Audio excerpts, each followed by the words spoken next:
Eyes on Longmont, offering a diversity of topics about our community that will inform and entertain you. We invite you to sit back and enjoy this edition of Eyes on Longmont.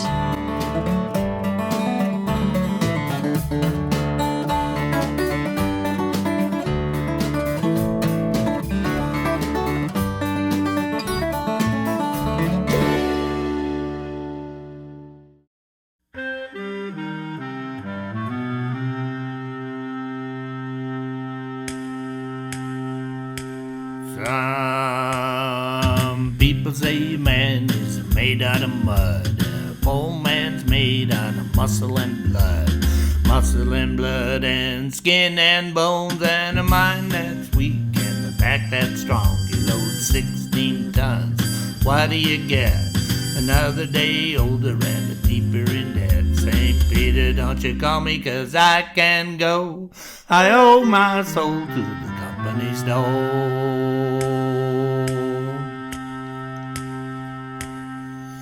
I was born one morning, it was drizzling rain. Frightened and trouble are my middle name. Was raised in a canebrake by an old mama line. Ain't no hot woman make me walk the line. Load 16 tons, what do you get? Another day older and deeper in debt. St. Peter, don't you call me, 'cause I can go. I owe my soul to the company store. I was born one morning and the sun didn't shine. I whacked up my shovel and I walked to the mine. I loaded 16 tons of number 9 coal, and the straw boss said, well, bless my soul, you load 16 tons, what do you get? Another day older and deeper in debt. St. Peter, don't you call me, 'cause I can't go. I owe my soul to the company store. Coal mining was the most important industry in Colorado around the turn of the century, the late 1800s, the early 1900s.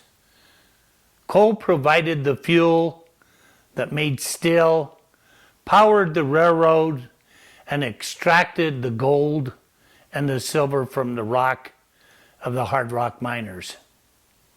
The coal fields of Las Animas County produced a very high quality bituminous coal, which was used for coking. The coking coal provided the steel companies with the power to produce rails for the railroads, and also provided the power for the trains, and it also provided heat for many homes in Colorado. I was a Sopris resident up to the age of 11 years old. My family moved in 1968. The memories I have of Sopris are very vivid, full of family, music, and laughter.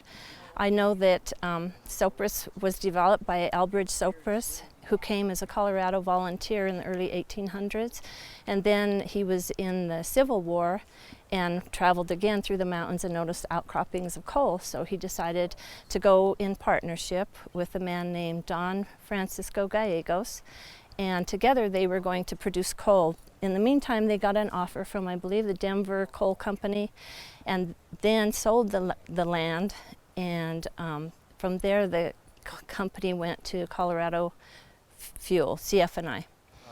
Sopris was, of course, it was a former mining town.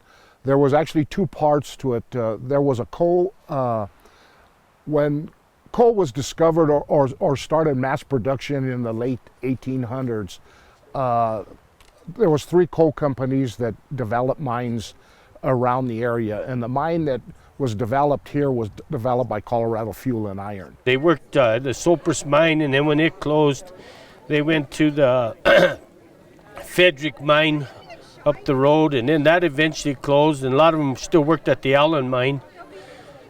They were all CF&I coal mines.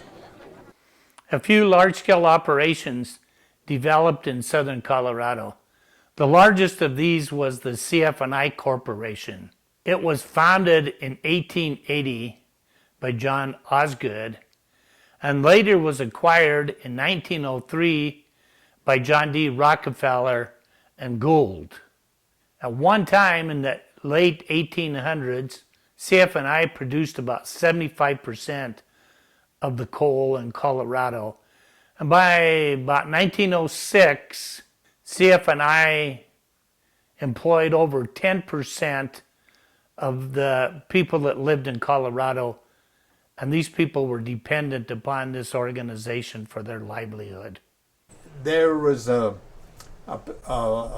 coal mine in that area, which my grandfather and his Zachariah Morgan and his brother Bill Morgan owned that mine, and it was called the LaBelle mine, and there was a big slack dump, and in the wintertime there would snow, we'd get a big old shovel and we'd go down and slide down on the thing, and it's lucky we didn't kill ourselves, but anyway, eventually my grandfather and his brother sold the mine to the Rocky Mountain Fuel and Iron Company. Most of the people around the community were coal miners.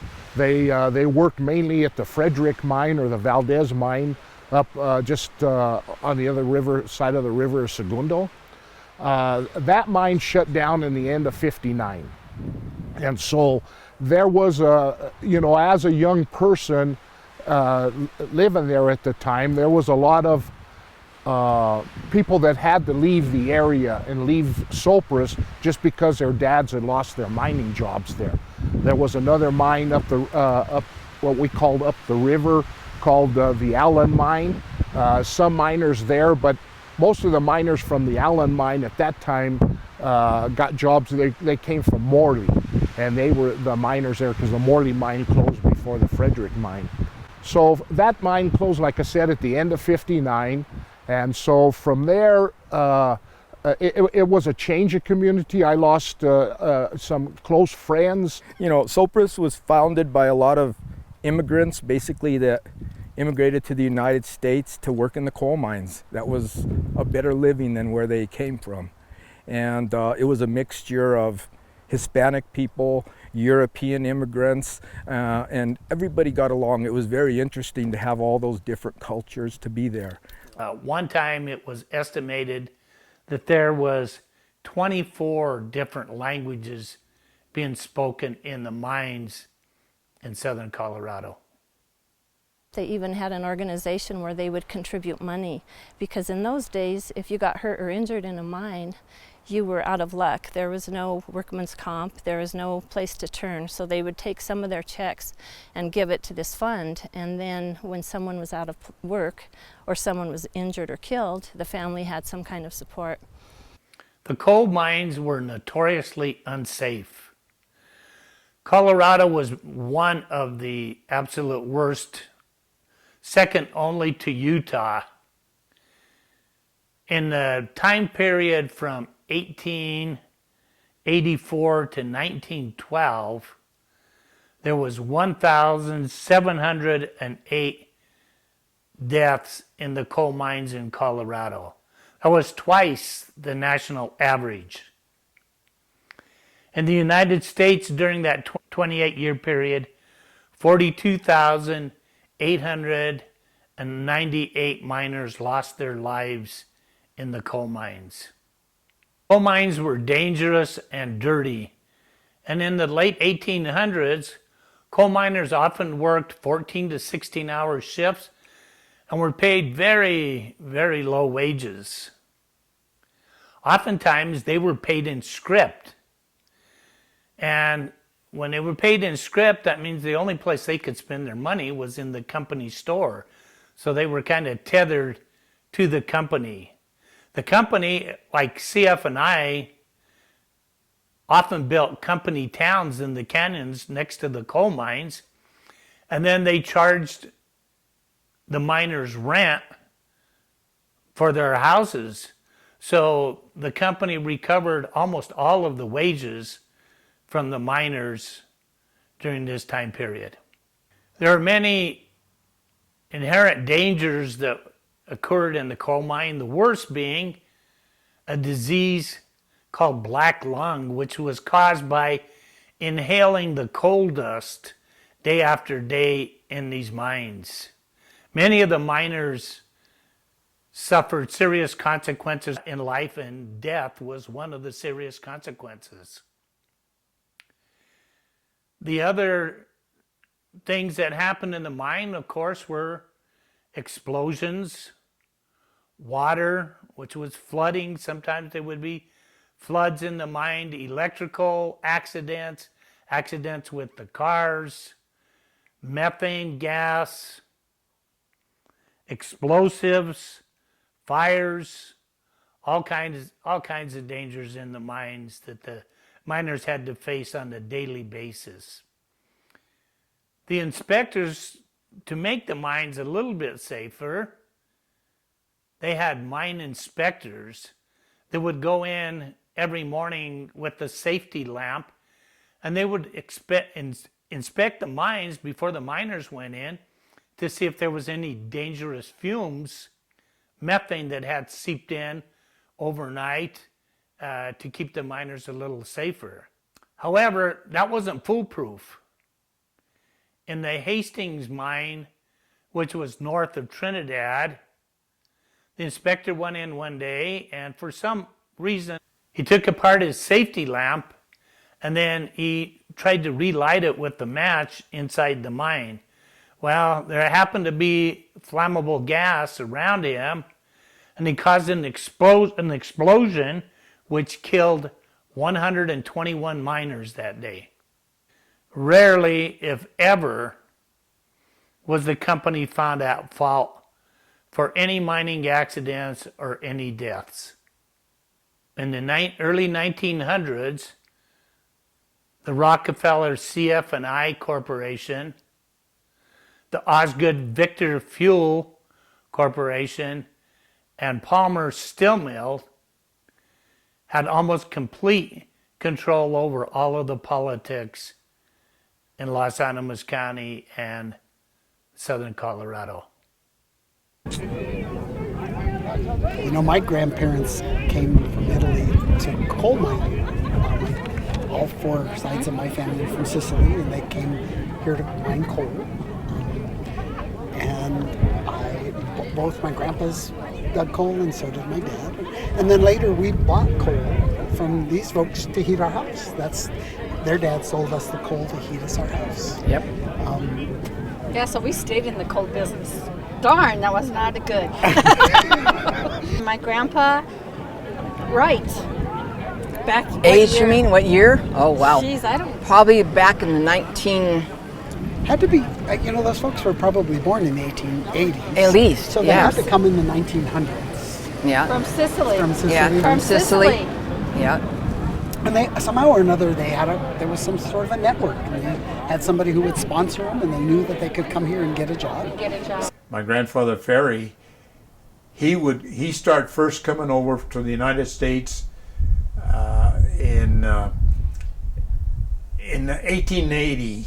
And he would go back to Italy and bring a lot of people back with him to get and to sponsor them so that they could work in the area. And he did that all the way up until 1900. Dad was a coal miner, worked 30 years in Frederick Mine in Valdez. It's about 12 miles west of Trinidad. And I always wanted to be a coal miner. He'd have the lunch buckets were about that big, and the bottom carried the water and the top was in their lunch. And he'd always bring me something in his bucket back home. So I'd go in the coal shed, because we had coal stoves, and I'd break lumps of coal with a sledgehammer. And I'd put a big plug of raisins in my mouth to pretend like it was chewing tobacco, because all the coal miners chewed tobacco, or most of them did. And I used to break up lumps of coal and eat out of his bucket and drink his water just because I wanted to be. But I had a job at the Allen mine, but my dad wouldn't let me go. He says, I'll break both of your legs, you step in that mine. And so that ended my mining career. All right, my name is Larry Cruz, and we own the property where Sopris Mine 1 was at, number 1. We moved here about 2.5 years ago, and when we found out that we had purchased land with a mine on it, we started digging into the history, and we're just absolutely fascinated by the history that we found here. I'm Chris Faria. I was 9 years old when we moved from Sopris in 1969. I come back here riding my mountain bike from Trinidad Lake, and I would come and sneak back over in here. And I knew that old Sopris was here, but I didn't know anything about it other than the little bit that I remember when I was a little kid. Found a lot of the house foundations up here and kind of figured out that that's probably where the houses were. I can't wait to walk around with you guys too and show you what we found and what, you know, and hopefully maybe you can explain some of what we found and what we're seeing. We think that we're right about here. So we're looking at a map that shows the layout of the old Sopris. I can show you some of the structures that are left, the foundations. That would be up here. That's over, it kind of follows along that curve a little bit there. Just, we know nothing about what it looked like, you know, before we came. We've seen a few pictures and, you know, pictures of what it used to be like. And we visited the Mine Museum downtown Trinidad to kind of get some insight about what was going on and see some of the pictures that they have, historical pictures that they had.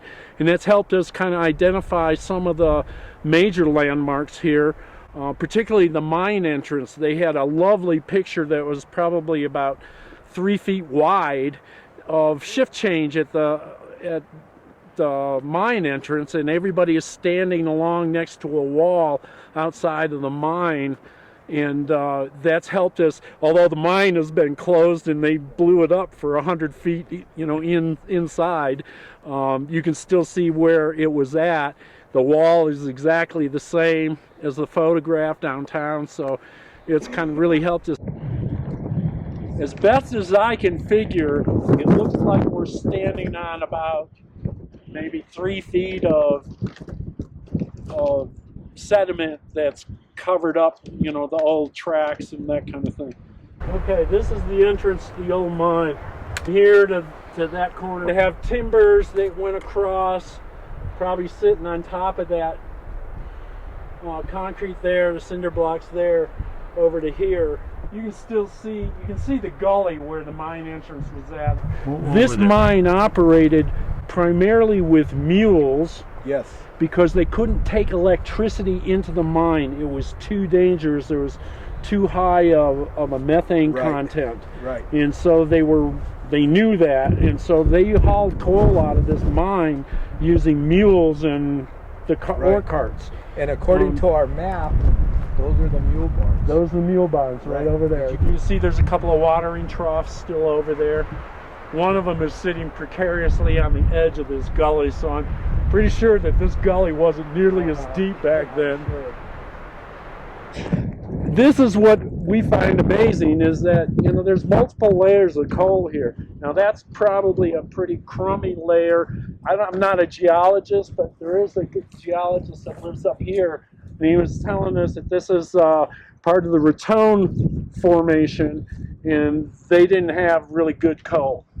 Okay. The coal that they mined here was perfect for coking and making iron out of steel, or steel out of iron.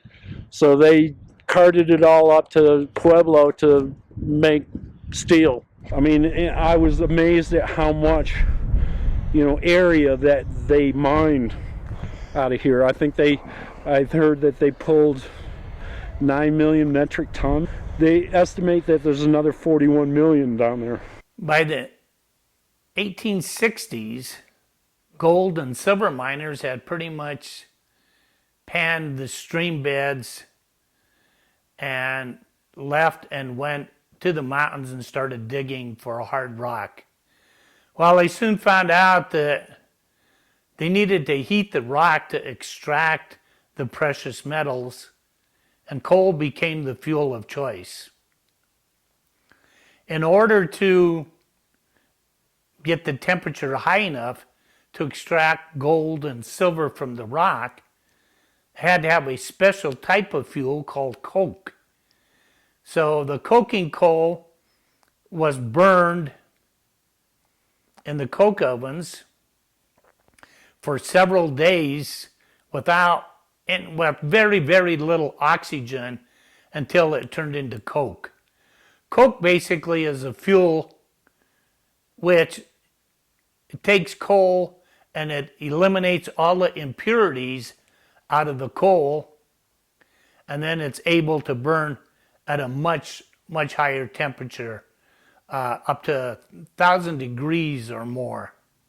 In the 1880s, coke became even more important as it started to power William Palmer's steel mills in Pueblo, and it was used to produce steel for the ever-growing steel industry. By 1917, Colorado had 238 coal mines. They were pretty evenly divided between CF&I, the Victor Fuel Company, and Rocky Mountain Fuel Company.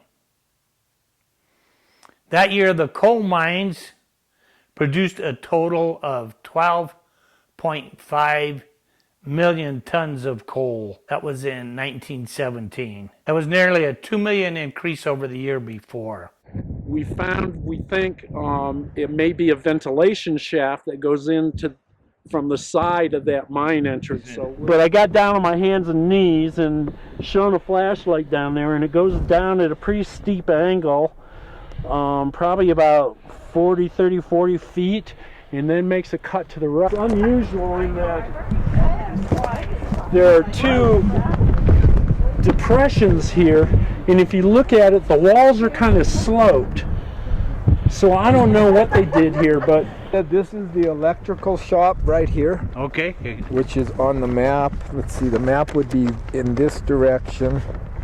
Here's the electrical shop. And then just to the west, right behind you, is what they called the machine shop. Okay. And then back up here, very close somewhere here, is what they called the blacksmith shop. Did you see that? Yeah, that's over here. We'll go by.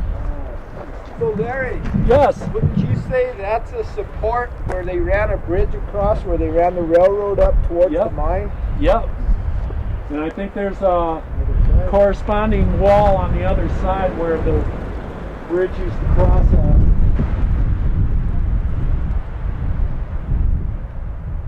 Kind of a bridge foundation maybe on the other side with the gully there. There are some concrete buildings that still, complete buildings. I'm guessing because they're concrete roof and everything else, maybe that's where they stored dynamite at or something, away from, the people's houses. You can tell that this one is built to last for whatever reason. Concrete roof, reinforced with cable, metal cable. It's amazing how everybody had dynamite. We had dynamite in our garage, did you? Yeah. My dad, don't play in that box. Well, that's with those dynamite sticks. We were about, oh man. We were about right in the middle of the ones that moved. And to think, you lived through it. Like riding a bicycle without a helmet. Yeah. 14-inch.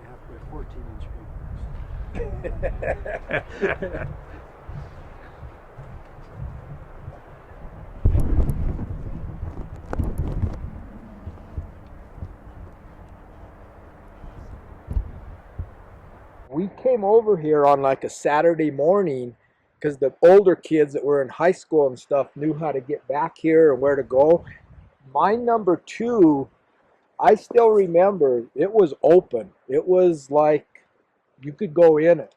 I don't know, at a certain point, probably in the 70s or 80s or 90s, they probably dynamited it to close it down because, for safety reasons.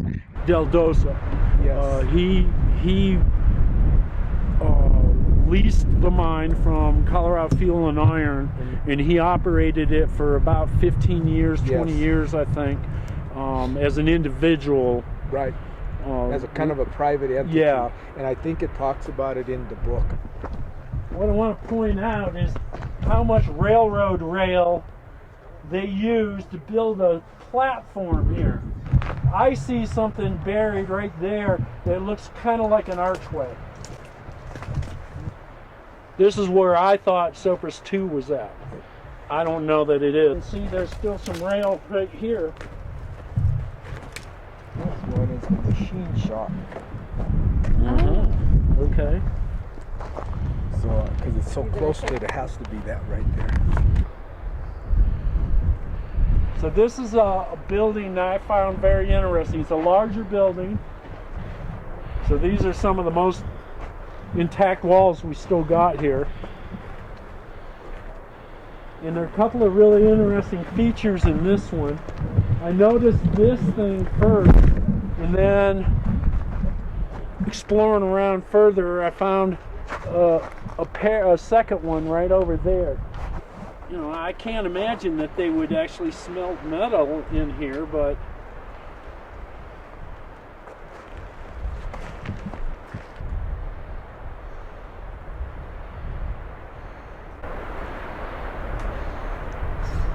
just amazes me. They didn't have the benefit of heavy equipment like what we're used to. And to think about how all of this concrete had to be hauled up here pretty much by hand, you know. Have no idea how they got their water up here. I don't either. If they pumped it, I don't think it came from above. It held a lot of water, that's for sure. I think the Sopris mines were some of the very first mines in this whole area.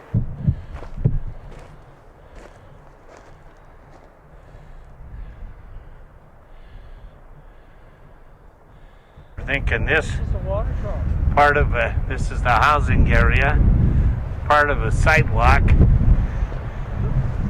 We see lots of glass, remnants, all kinds of things. Marilyn just found part of a doll.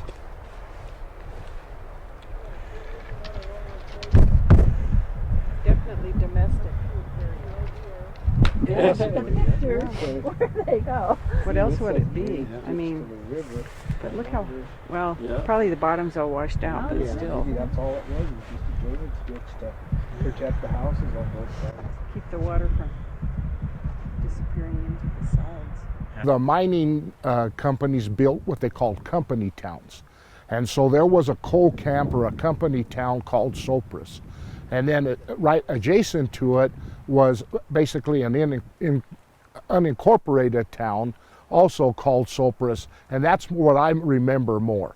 The mining camp of Sopris when I was growing up was basically non-existent at that time. There was some house foundations and stuff like that. There was some old coke ovens that were still around, and an old clubhouse and stuff, but the coal miners and their families lived in the canyons by the coal mines.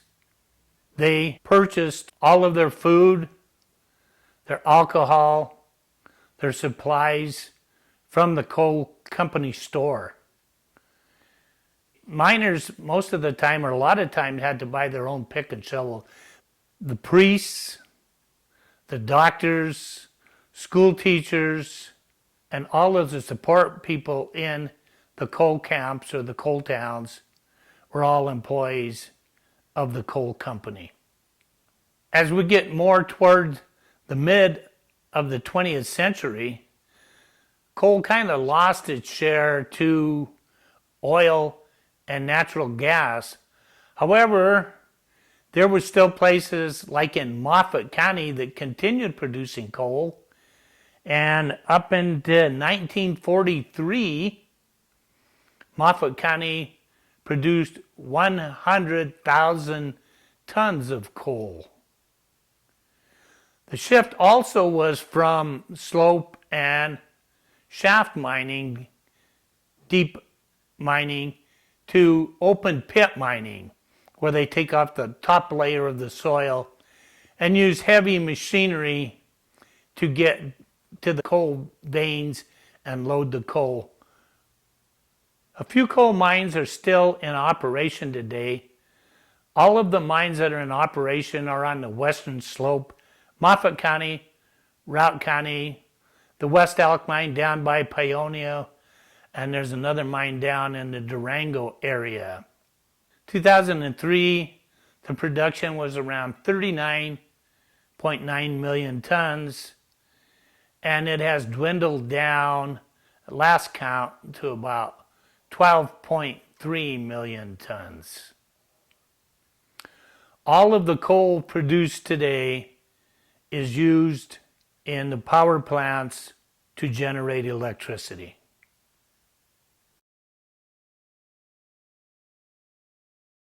I was born in 1937, so that's like 86 years ago. And so I can tell you a lot about the way we lived in Sopris. Oh, yeah, we were both raised in Sopris. Yeah, I don't think either one of my grandparents could read or write in English. They were very fluent in Italian. I was the last graduating class from Lincoln High School or Sopris High School.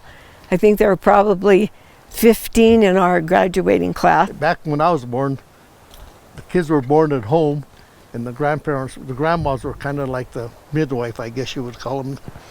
Church was important. We all went to church. We did have a local priest that would come up to our church in Sopris. I remember walking where we lived across the Black Ditch. We walked across the swinging bridge to go to church on Sundays at the St. Thomas Church.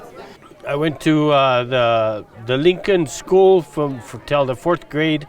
Then they closed the school and they start busing us to Trinidad. So I hung around with guys that were 70, 80 years old.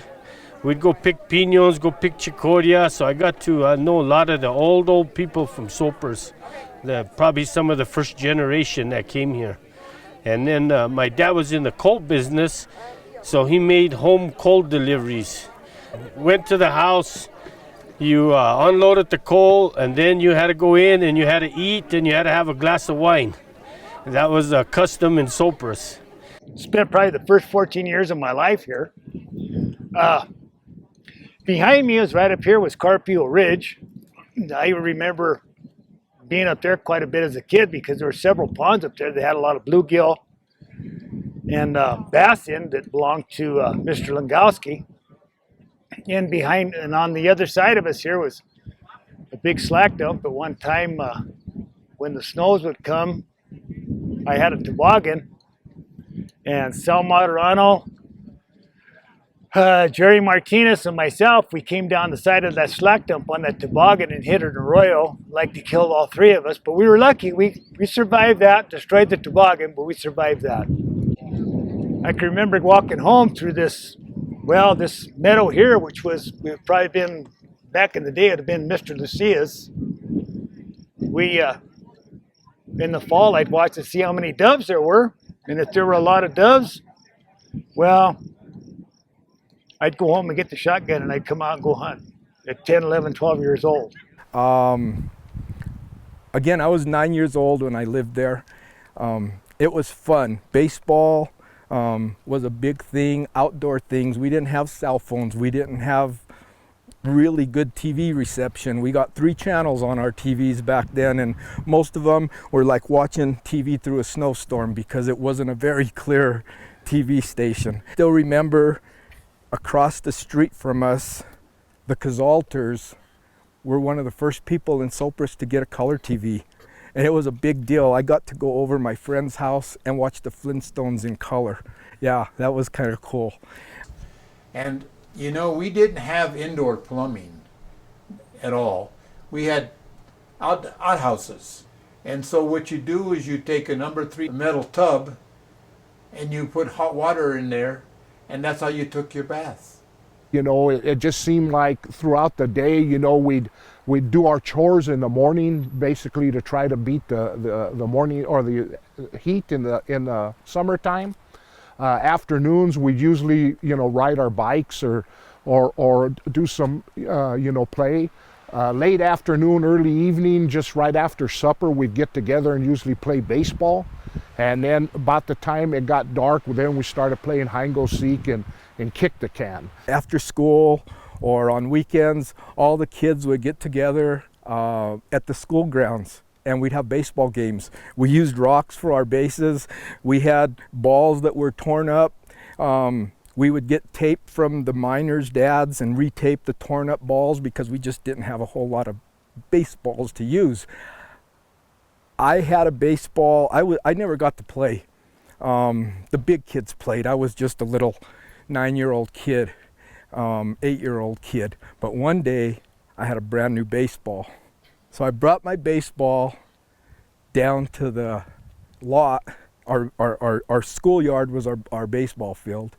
And I said, I have a brand new baseball. If you guys let me play, we could use my baseball. And the baseball only lasted for a little while because our first grade windows were back behind home plate, and one of the guys threw my baseball through the first grade window. And so Monday morning when I went to school, there was my baseball sitting on my teacher's desk with a broken window down below me. There's no way I could have said that was my baseball because I would have got in trouble. Sopris was probably 30, 40 years behind time. And I mean, being raised with the old people, they were never in a hurry. They still had a car that was 30 years old and maybe it had 10,000 miles on it. There was some people in Sopris that were, kind of characters. Butch and Jasper and I were sitting there by the school, and somebody, and I think it was Butch's idea, said, maybe we ought to go do a UFO up on top of LHS. And because UFOs were big at that time, they were a big deal, right? And I told Butch, I said, my dad has some old railroad flares, and maybe we could do something else with some fire, if we could find some M80s. And, it was just one of those things. And so I went in my dad's garage and I took the railroad flares. We had 3 or 4 of them, and Jasper ran home and got some coffee cans, and we filled it full of gas, and we had some gunny sacks. And I don't remember who had the firecrackers, but we put them all together and we walked around the ferry side of LHS, and we walked up the backside because it was still light when we started this whole thing. We walked up to the backside and we got up there, and we were just far enough over the top of LHS that they couldn't see us. But when we started throwing the firecrackers, that's how we started, if I remember right. We started making lots of noise, and then we had the railroad flares tied to wire, baling wire. And one guy was swirling these railroad flares around in a circle, and Jasper was lighting rocks on fire that had gunny sacks tied them, and he was throwing them in the air, and we were all setting firecrackers off. And before you know it, you could just see all the lights in Sopris, the porch lights. By this time it was dark, but all the porch lights start coming on, and it started getting scary. And then we ran out of flares, we ran out of gas, we ran out of M80, so we walked the line down, and people were out everywhere in Sopris just talking about UFO up on LHS. And there were some people, and I don't remember who, that were out there with their shotguns. She lived down by the playground, and she was kind of infamous for baking pizzas and fresh bread on Friday afternoons. So that aroma would always float over to the school when kids were out for recess. And if you went over Grandma's house, she'd feed you every single time. If we were always in the foothills and we just lived up there and we wander up there, I don't think there was a weekend or afternoon that went by that we weren't up in the hills behind the house. Our house was right below LHS, so myself, Ricky Vasilio, my sister, some of the Kazalters, we spent our life up on that mountain just playing up there. We used to have a horse we turned loose all over Sopris. We would just go catch him and ride him and then turn him back loose. He'd go to everybody's yard and visit. It was just a real fun place to grow up. Girlfriend Judy Moderano and I used to run all over camp together, went to school, and people just looked out for you. You know, your horse is over here, or I saw your sister somewhere where she shouldn't have been, and that kind of thing. Born and raised in Sopris, Colorado. My best experiences about Sopris, including winemaking, living next to the school, having chickens and rabbits, and playing in the field. Actually, it was right in front of our front door. We left Sopris when I was around 10, going on 11 years old, so I was fairly young.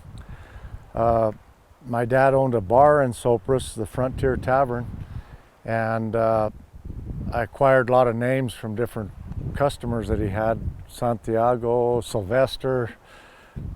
They said I was a holy nightmare up there, but I don't know about that. We'd play marbles outside, play with little Tonka trucks, play baseball games, basketball. I can remember we used to help my dad in the tavern clean up on Sundays, mopping the floors, cleaning up. I can remember lighting fireworks and M80s and cherry bombs and all that. I'm just like maybe 8 years old at the time. The Piedmont Tavern. And that was really a wonderful thing to have there. It was a converted CF&I store where people would buy groceries and clothes and whatever. And Catherine McKinnon and Tony McKinnon, the husband and wife, bought that place and they made it into a tavern. It was a community meeting place. And I can sit here and remember that they had a big pot belly stove, coal stove there that would heat the place, because that place was big. To the right of that, where it was called the dance hall, and they would have the dances every so often. They have a band come in and play. It was a really nice place to take your kids, because it was really a nice family meeting place. And church at St. Thomas was at 8 o'clock. And the big meal was at noon, or a little bit later than at noon. And then everybody, around 2, 3 o'clock in the afternoon, everybody congregated at Catherine McKinnon's Tavern. And the kids would run around, we'd play. The men would be outside, they'd be playing bocce, or they'd be pitching shoes, or they'd be playing mora. And I tell you what, some of those mora games, boy, they could get pretty spirited, because whoever the losers were, they had to buy the beer. A game called mora. We used to go to the Big Six. We would go play for hours, and we play for beers or stuff like this, but that was really great entertainment. Bocce ball. What they would do is they go to a place called Dona's, the Silver Dollar Bar. Each town, like there was Valdez, there was Sopris, there was Aguilar, there was Kaler, New Mexico, and Dawson, New Mexico, and they had a men's baseball teams. And they would play every Sunday. And then on the 4th of July, they would have a big celebration up at Aguilar, and they'd play a baseball game, they'd have horse races, and they do a lot of good things. So that's how we kept entertainment. And my mom was known for candy apples. Yes. She would make over what a 300, great memory. if not more, candy apples For Halloween. for Halloween, made out of Carol syrup. And they were red candy apples. It wasn't caramel apples. They No, were red apples. they were red. Carol syrup. And they weren't cinnamon apples. No. They were red Carol candy syrup. apples. Yeah. Wonderful, wonderful. Yeah. And then we got to tip over everybody's porta potties. Yes, And we did. had horses. We used to ride our horses all in the streets. Everybody rode their horses. They taught us all to ride. Yep, true. That's how I learned to ride a horse. Yeah. Yeah. It was built by the CF&I. It was Clubhouse, it was called. It was a recreational thing. And it really was a nice building, and we spent a lot of time, the adults and kids spent lots of time there, because it was a two-story building, by the way. The upper story was smaller than the bottom part, but they had meeting rooms up there, and that was where the famous Red Men and the Pocahontas, the Red Men fraternal organization for the men and the Pocahontas for the women. And that's where they had all their meetings. Then also they would have a roller skating rink. They'd rent roller skates and we'd go on the basketball court and roller skate. And then in that same area off to the left was the gym, and that gymnasium was not very big. And back, now I'm talking about my age again, we had wooden backboards. We didn't have glass backboards, we had wooden backboards to play basketball. And it was very small court, and on each side they had one single bench where people could sit there with their legs tucked in so that they could watch the game, and part of their legs was sticking over in part of the court. But as we were playing, as boys we were playing there, we had to be careful because they had radiator heat there. And if you touched that with the back of your legs when we took the ball from out of bounds, it would peel your skin off there because it give you some bad burns, probably second-degree burn. And then also, that basketball was played there, and they also had a little, on the second floor, they had a little room up there where they would show movies. And they had the projector in there, and they would shoot it towards the stage. And when I say the stage, that's where all the school plays and Christmas programs and all of that kind of stuff was done. So that was a really miniature YMCA, I guess is what you would call that. I was raised in a little town called Sopris, Colorado, which doesn't exist anymore. Today, Governor Polis has designated July 2nd as Sopris, Colorado Day in remembrance of the people who once lived here and worked here and enjoyed a beautiful life. However, the federal government came in, purchased our property, and built a dam, as you can see in the background. This dam has helped the city of Trinidad in many ways, as we used to have torrential rains and floods coming down the Purgatory and other sources. But to the people of the town of Sopris, it was a loss of jobs, a loss of security, a loss of our educational facilities, etc. The government came in and purchased our property, and because the town was not formed by a chamber or a commercial, the government just offered you a certain amount of money and you basically had to take it or leave it. Many of the folks that lived in the community had to literally change jobs and start their lives anew. Many of the people in the community, the Sebans, the Kunikos, the people who ran the Frontier Tavern, all of those folks lost their livelihood. When they decided, which is a waste of money, built that Sopris Dam, that was the most devastating thing that happened to that town. In fact, my mother's health went pretty bad after that because she was so upset and depressed. Well, they come from Europe and other places, and this is the only place they knew home. And a lot of the old people didn't want to leave. A lot of them didn't leave, they died. My memories of leaving Sopris were really sad. My brother bought us a horse, and I had a little goat that he had won in a card game. And it happened that the day they came to pick up my horse, was late for school. And so that was very sad for me. And I remember feeling sad that my aunts and uncles weren't next door, that our best friends were scattered.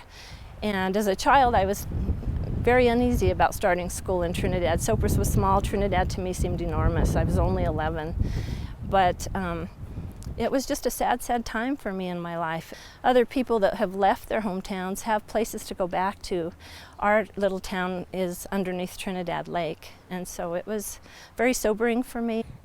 the older generation that was in Sopris 52 years ago is no longer here for the most part.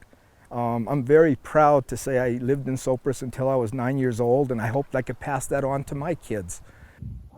I wish we had 100 Sopris right now. Well, it was a neat town. I wished it was still here just to eat, even if I wasn't there, just to go up and visit. There's no better place than I could have been raised in than Sopris. Oh, it was wonderful. It really was. There just wasn't another place like Sopris. We just loved it. We loved Sopris. And I was very, very sad when we had to leave here. I'm very happy that we were fortunate to live here. I work from dawn to dusk with a pick and shovel in my hand, gold dust, methane and water fill up my body with pain.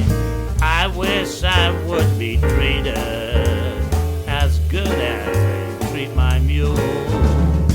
I think I have a case of the old coal miner's blues. Rail, rock, and timber use up all my time. I need to do the dead work before I can find the vein. I just want to shovel gold so I can earn my pay. I think I have a case of the old coal miner's blues.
Work from dawn to dusk with a pick and shovel in my hand, gold dust, methane and water fill up my body with pain. I wish I would be treated as good as they treat my mule. I think I have a case of the old coal miner